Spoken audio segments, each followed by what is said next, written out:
Hello everyone, আসসালামু আলাইকুম। আশা করি আপনারা সবাই ভালো আছেন। আজ আমি আপনাদের মাঝে খুবই একটি ইম্পর্টেন্ট ভিডিও নিয়ে হাজির হয়েছি। সেটি হলো কিভাবে খুব সহজে ট্রেজারি চালান সঠিক নিয়মে সঠিকভাবে লিখে সোনালী ব্যাংকের মাধ্যমে প্রেরণ করতে পারেন। তো চলুন কথা না বাড়িয়ে সময় নষ্ট না করে কাজটি শুরু করা যাক।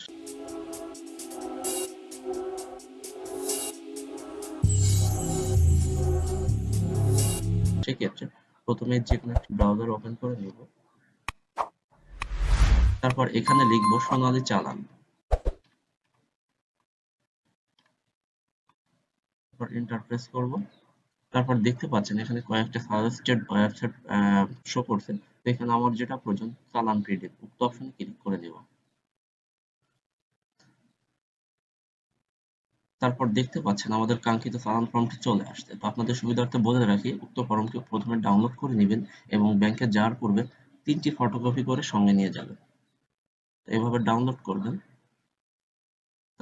তারপর আপনি আপনার ফোল্ডারটি সিলেক্ট করবেন, ফাইনালি ডাউনলোড করে নেবেন। তো আশা করি আমার ফর্ম ডাউনলোড হয়ে গিয়েছে। তো চলুন ফর্মটি ওপেন করে দেখি। এখানে কাঙ্ক্ষিত ফর্মটি ডাউনলোড হয়ে গিয়েছে এবং আমাদের সামনে পূর্ণ ফর্মটি শো করলো। এখানে অনেকগুলো অপশন আছে। যেহেতু একটা ব্ল্যাঙ্ক, আমি একদম পূরণ করা সম্পূর্ণ সঠিকভাবে একটি ফর্ম ওপেন করে দেখাবো। এটা হলো আমাদের কাঙ্ক্ষিত ফাইনাল রেজাল্ট।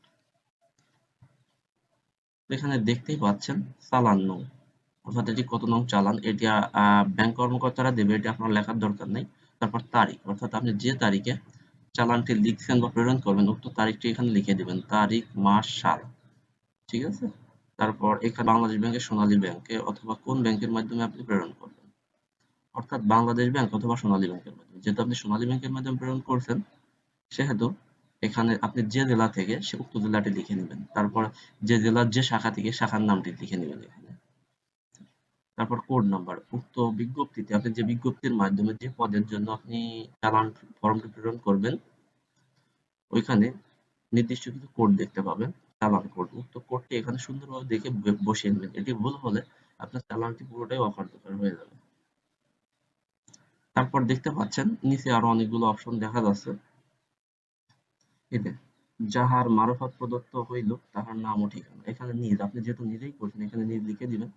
তারপর আহ, যে প্রতিষ্ঠান যে ব্যক্তির প্রতিষ্ঠান পক্ষ হইতে টাকা প্রদত্ত হইল তাহার নাম, পদবী, ঠিকানা। এখানে উক্ত ব্যক্তির নাম, যে ব্যক্তি আবেদন করবে চাকরি বিজ্ঞপ্তির জন্য, উক্ত ব্যক্তির সম্পূর্ণ নাম এবং সঠিক নাম হতে হবে, ভুল হলে হবে না। তারপর তার পিতার নাম, তার মাতার নাম, তারপর গ্রাম, উপজেলা, তারপর জেলা। তারপর এখানে দেখতে পাচ্ছেন কি বাবদ দেওয়া হইলো তাহার বিবরণ, অর্থাৎ আপনি যে পদের জন্য যে বিষয়ের উপর আবেদন করতে চাচ্ছেন উক্ত বিষয়টি এখানে লিখে দিবেন। যে যে পদের জন্য আপনি করতে চান, যেহেতু আমি এখানে অফিস সহকারী কাম কম্পিউটার মুদ্রাক্ষরিক পরীক্ষার ফি বাবদ, সেহেতু উক্ত বিষয়টি এখানে সম্পূর্ণ লিখে দিয়েছি। এবং মুদ্রা ও নোটের বিবরণ, যে বিষয়টি এখানে আছে উক্ত বিষয়ে নগদ লিখবেন, যেহেতু আপনি সরাসরি নগদ পেমেন্ট করছেন, নগদ লিখবেন। তারপর এখানে আপনার চালানে যে টাকার পরিমাণটি, অর্থাৎ আপনার আবেদনে যে টাকার পরিমাণটি উল্লেখ রয়েছে এখানে উক্ত টাকার পরিমাণটি বসিয়ে নেবেন।